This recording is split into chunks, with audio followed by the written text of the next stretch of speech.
এগিয়ে আসবেন, তারা যাতে ভালোভাবে ডিউটিতে কাজে লাগতে পারে সবাই তাদের সহযোগিতা করবেন এবং তাদের জন্য আমার শুভকামনা রইল।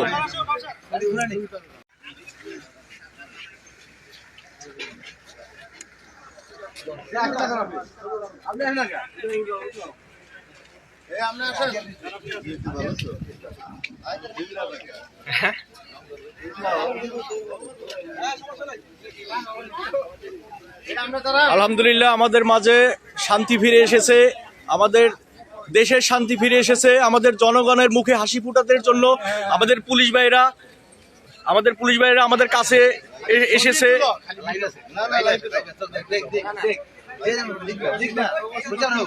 সবাই আমাদের পুলিশ ভাইদের এখন সহযোগিতা এগিয়ে আসবেন, তারা যাতে ভালোভাবে ডিউটিতে কাজে লাগতে পারে সবাই তাদের সহযোগিতা করবেন এবং তাদের জন্য আমার শুভকামনা রইল।